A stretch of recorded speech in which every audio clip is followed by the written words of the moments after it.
Welcome, everybody, to the Unknown Avenues podcast. I'm your host, Rocco, and welcome to our very first episode of our very first season. So I want to welcome you. I want to thank you for being here. In the Unknown Avenues podcast, we are going to be diving and delving into not only paranormal or unexplained events, but strange ones that just are really friggin' weird. The first story that we're going to share for our very first episode comes from Hopkinsville, Kelly, Kentucky, within that area. So it is way south of us here in Rochester. Not only that, but this was back in the year 1955. So to hear such an extraordinary tale being told by a family who all witnessed the same thing, family and friends, back in 1955, well, hot damn, that's pretty strange. And it's going to get really weird. So let's go ahead and get into this a little bit. I'm going to give you some of the backgrounds. I'm going to give you some of the key players within this story.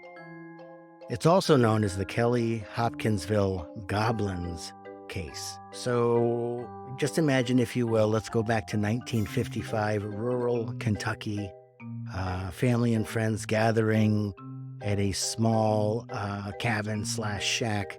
I don't want to say shack like it was trashed or anything. It wasn't. It was just very old. It had been in the family for generations, in the Sutton family.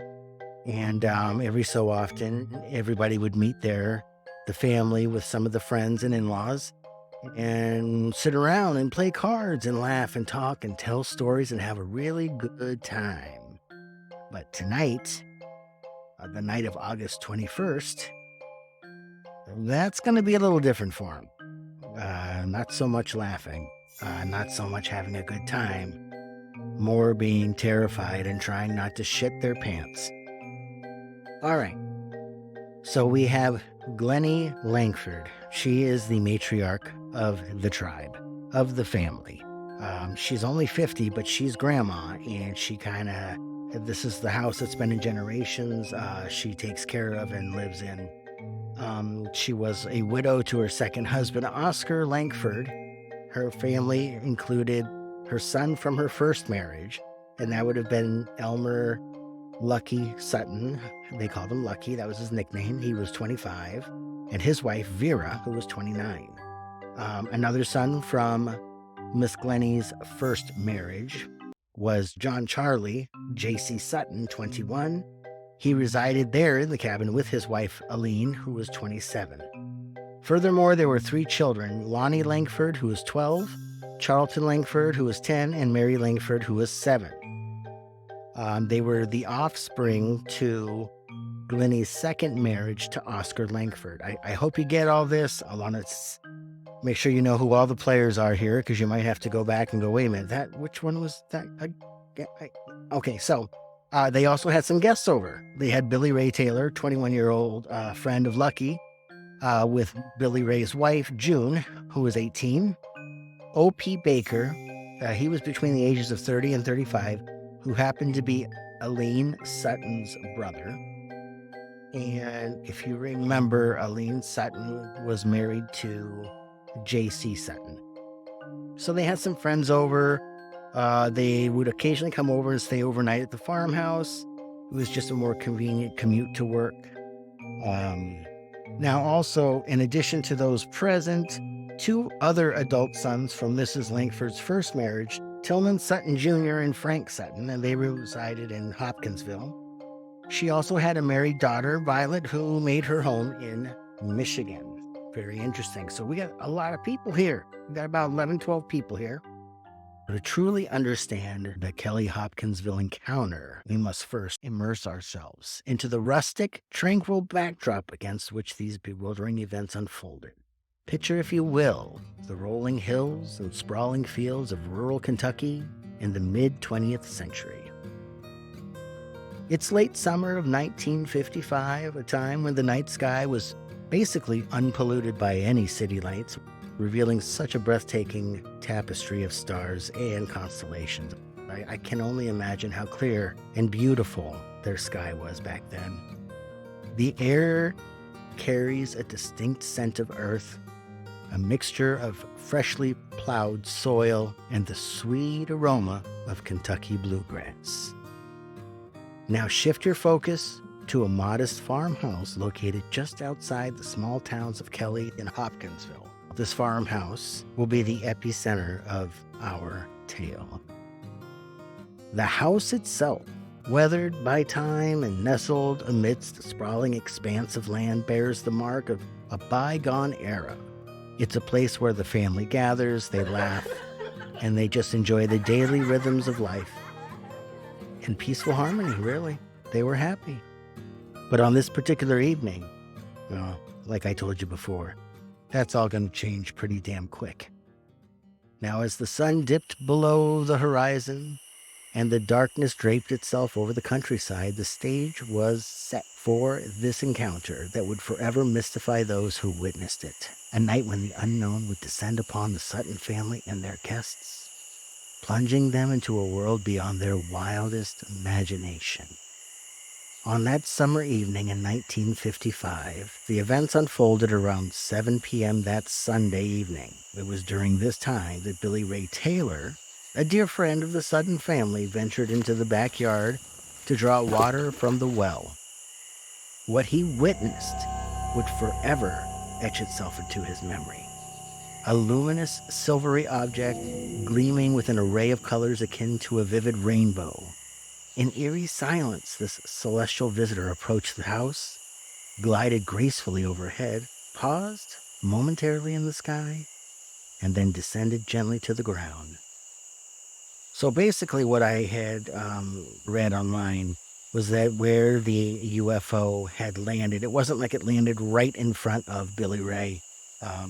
It was behind some trees back in the woods a little bit in their backyard, and you could just kind of see a light luminous glow. When Billy Ray saw this, he turned around and hightailed it back into the cabin. Now, he went in there and he was frantic and he was talking a mile a minute and he was telling his friends, "Oh, I saw this thing. You've got to come out here and see this," you know.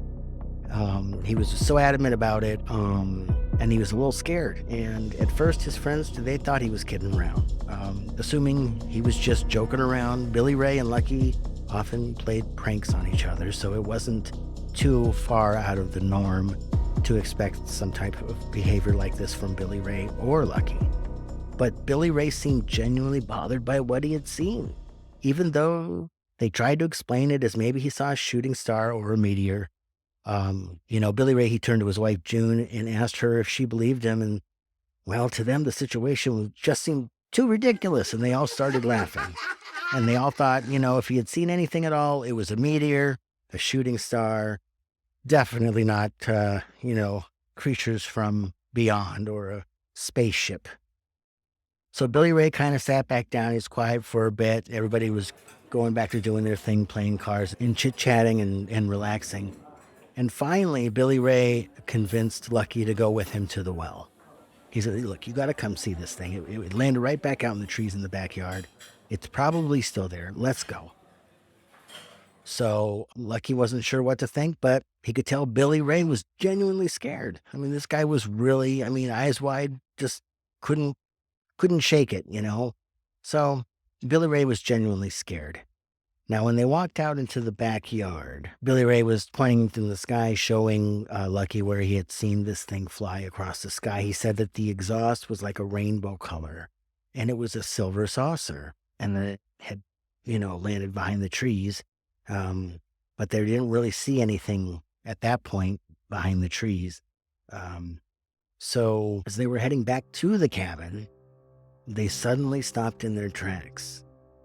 They said they saw a bright object coming from the woods behind the house.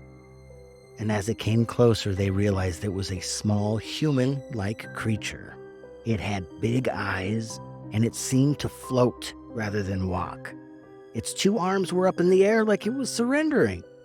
Startled, Lucky shouted a curse word, and both men sprinted inside, slamming the door behind them. Now, these guys just flew back into the house, and Glennie didn't understand what all the commotion was about. She basically had lived on the property for decades and had never experienced anything remotely strange, but didn't want Lucky's talk of otherworldly goblins upsetting the younger siblings. So she sent them to the bedroom, to bed. And the next thing she knew, here we go, the guys were standing at guard at the doors, Lucky at the front with a 12 gauge and Billy at the back with a 22. Now, according to accounts in newspaper reports, approximately an hour later, the family's dog started barking persistently, incessantly. And this prompted Lucky and Taylor to venture to the rear entrance of the house to investigate. That's where the dog was barking. And to their astonishment, they observed an unusual radiance in the backyard. Now, at the center of which stood a diminutive figure resembling a human, measuring around 3.5 feet in height. This peculiar being possessed a head that appeared significantly larger, almost perfectly round in shape. Its arms extended remarkably close to the ground, bearing hands with claw-like appendages instead of fingers, and its eyes glowed with an oversized, luminous yellow hue. Notably, the creature's body emitted an eerie gleam in the available light, resembling a surface composed of what they could only describe as silver metal. Filled with alarm, Billy Ray took swift action, firing his weapon at the perceived intruder, causing a hole in the screen door. And then, driven by curiosity, once he had shot, this thing disappeared or moved back. So he was curious and he cautiously stepped onto the porch. Now, once he did that, he recounted an unsettling moment when a clawed hand descended from the roof, barely grazing his hair.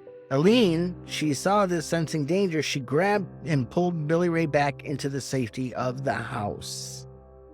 Meanwhile, Lucky ventured outside, his firearm aimed at the roof, saw this thing up there, and with a single shot, he struck the creature, which then tumbled from the rooftop before vanishing into the nearby woods, seemingly unharmed. Now, the men claim to have spotted a mysterious entity through one of the side windows of the house, and without hesitation, they discharged their firearms in the direction of the creature. Its form briefly flipped before vanishing once more. Now, Lucky and Billy Ray went to check the front yard, leaving JC, OP, and Glennie inside the house. JC had a gun, just in case, and someone yelled for them to look up at the maple tree.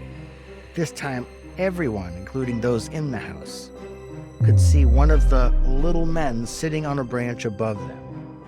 They shot at it, but instead of falling, it seemed to float away. The noise from their gunfire hitting it sounded like bullets hitting metal. Another one came around the corner, and when they shot at it, it also floated away. They realized their gunfire was doing absolutely nothing, so they decided to go back inside. Apparently, the family and friends noticed that although they couldn't be shot, it did seem that bright lights hurt them because they would shrink from any bright light. So the family turned on every light in the cabin, hoping to keep the little gray men at bay. For the next few hours, the group huddled inside the house, armed and vigilant as they heard strange noises on the roof. They were prepared for any potential further disturbances. So they waited and waited, and I guess they felt the coast was clear, so to speak. They didn't hear anything going on, didn't see anything. Around 11 p.m., they all headed quickly to their cars and made their way towards the Hopkinsville police station. Now, the police officer at the front desk of the Hopkinsville police station was totally bewildered by the 11 people who had arrived before midnight. One of them mentioned that they had been in a prolonged encounter with little silver men.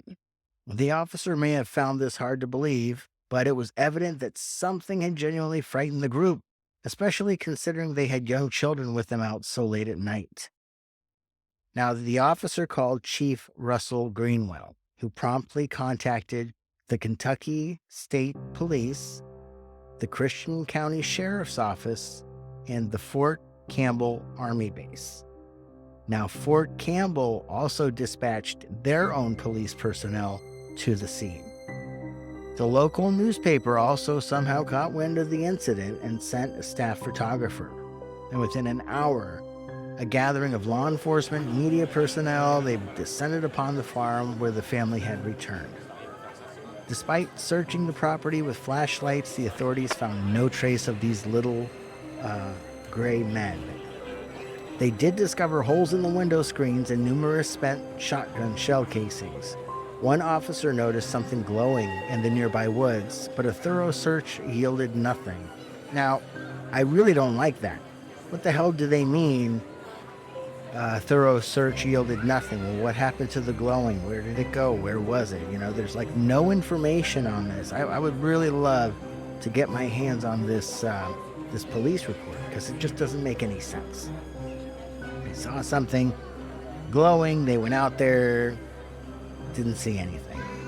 Interestingly, the ground beneath where Lucky had fired at one of the alleged beings appeared to have a strange iridescent stain when viewed from a certain angle.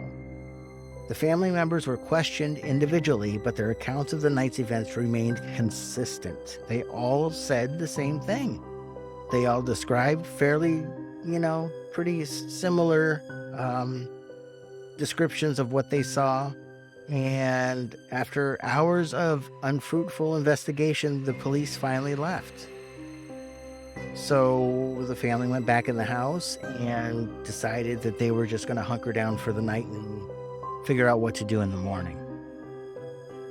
At about 3:30 in the morning, Glennie woke to the sight of one of the small creatures outside her bedroom window. Disturbed, to say the least, she called out to Lucky, who was resting on the living room couch. Now, together with Billy Ray, they kept watch for the next couple of hours, clutching their firearms, and the creatures departed just before daybreak. Now, I guess they would come to the window, and once they saw the guys coming with the guns, they would just kind of float back and disappear. They did this a few times at a couple of different windows, and I do believe that they weren't shot at or anything because they never were really trying to get into the house, which is another interesting part of this story. They were curious at best, is how their demeanor was and how they acted. Like the first one they saw floated towards them and he had his hands up in the air. Maybe he was trying to tell them, hey, we don't mean you any harm. We're just hanging out. We just want to say hello. Because they never fought back. They never fired back or anything. They would just retreat. So pretty interesting. Now, in the days after the strange events that unfolded in 1955, as you can imagine, UFO enthusiasts came from all over to visit this small farm. They wanted to see if there was any proof that those so-called outer space visitors had been there. They walked around, they picked up things as if they were souvenirs, and naturally the incident was picked up by the news in the area and spread across the country. Somewhere along the way, the Suttons were misquoted, and little gray men were turned into little green men. And it was the first time the phrase was used to describe extraterrestrials. And it's been a term for referring to them ever since. So pretty cool there. That's kind of where that came from, little green men. There were several theories that emerged about the Suttons' claims. During subsequent investigations, the family members were questioned separately, again, each describing the evening's events and the creature's physical appearance. 3 to 4 feet tall, with muscular upper bodies and atrophied legs, large glowing eyes, and pointy ears. Now, here are some of the theories of the skeptics who are trying to explain what really happened that night. So, we have to see this from all sides. The first possible explanation could be that what they saw were actually great horned owls. They were in the woods, they were in the middle of nowhere. I'm sure there were plenty of them, and the great horned owls do tend to be aggressive. If they had been near a nest or anything, or in their territory, they felt in their territory. You can see how big eyes, long, little skinny legs, and the big round head, the hand that touched his head on the porch, could have been a claw from an owl flying by. So a lot of them feel that may have been what they saw, and because they were in such fear and everything, that Every movement that the owl made, it just seemed exaggerated, and it really, kind of messed with their imagination. Another theory is that they were just misidentifying some type of local wildlife. In rural areas like Kelly, encounters with wildlife can be frequent. It's possible that maybe the Sutton family and their guests encountered raccoons, possums, or other animals behaving unusually due to stress or fear, leading to interpretation. I ain't buying that. I know what the hell a raccoon looks like. Pretty sure that these people that have been living out there forever know what animals look like. And that's the other thing that kind of, I'm not saying it's true, but damn, I think they know what an owl looks like. I think they know what a possum looks like. So again, I leave that up for you to decide. The other explanation was that they had been drinking and they were drunk. What I wanted to bring up was Glennie Langford, who was the matriarch of everyone here. She was a Christian woman, very strong beliefs, did not believe in drinking, and did not allow alcohol in her home. So there was no drinking. Also, there was never reported by the police or anybody else that these people were under the influence of any drugs or alcohol. They seemed like they were just genuinely scared. Another thing is just kind of, social hysteria. Some skeptics argue that the initial fright experienced by one or two witnesses may have triggered a group-wide panic, causing everyone to believe that they were under attack by mysterious creatures. There's always the explanation of it could very well have been a hoax or a prank. It's been suggested that the encounter could have been an elaborate hoax or prank played by one or more of the witnesses, designed to gain attention or amuse themselves at the expense of others. The other explanation was they were close to Fort Campbell. Maybe there was some type of strange military activity going on. Maybe they were doing secret military exercises or using experimental aircraft. Lights and sounds associated with military operations could have contributed to the witness perceptions of what was going on that evening. But despite the extensive investigations and subsequent skepticism, the case has never been definitively debunked. The enduring mystery lies in the persistence of eyewitness accounts and the lack of conclusive evidence to either confirm or deny the existence of these mysterious creatures. As you can imagine, the lasting impact of this Kelly-Hopkinsville encounter on UFO lore and popular culture is absolutely profound. This incident became one of the most iconic and enduring tales in the world of UFO and alien encounters.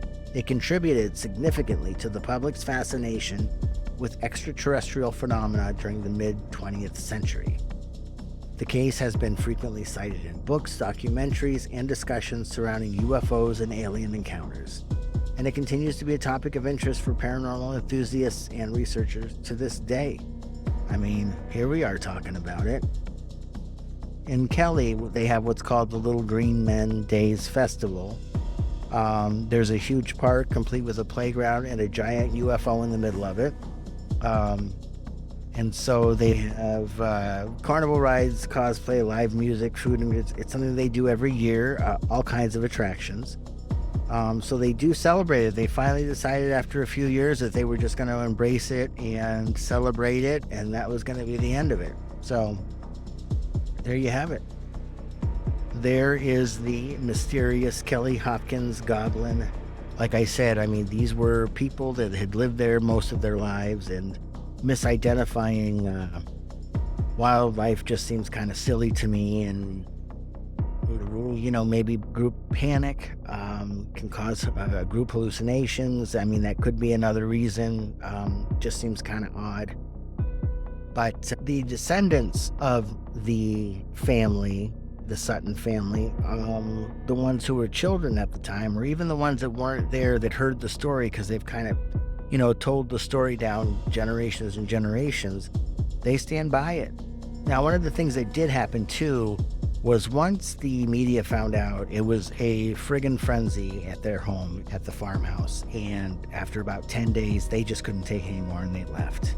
And they basically disappeared. They didn't want the attention. They were over it because people were literally just walking right into their home as if it was some type of a museum or something, and picking up things and trying to find, they were just helping themselves to what they thought was evidence or memorabilia, and it was a really traumatic experience for them. So they kind of disappeared. Now, I will say, ending this, the next story that I am so excited about this next podcast that I'm going to bring you next week. I'm not going to say anything about it. I'm going to tell you that it is absolutely insane. It's crazy. It is terrifying. It's definitely a ghost story. I don't believe it's a story, and I'll tell you why in our next podcast. But I want you to stay tuned. Make sure you subscribe, because this next one's going to blow your socks off. Again, this is the Unknown Avenues podcast. I thank you all so much for listening. I hope that you have an amazing day. Keep looking out there for weird shit. I want to hear from you if you have stories, or you want me to talk about a certain story or something strange that has happened. I want to hear it all. I want to hear it all. If you want to be on the show and talk to me about your experiences, I got you. Just go ahead and comment down below in the comment section. Let me know what you got. I'll reach out to you. Let's do it. Let's make this crazy. I want to hear these weird ass stories that nobody's believing that you're telling. I want to hear it. Let's talk about it. All right. Y'all stay weird out there. Look for some scary shit, and we'll see you next week.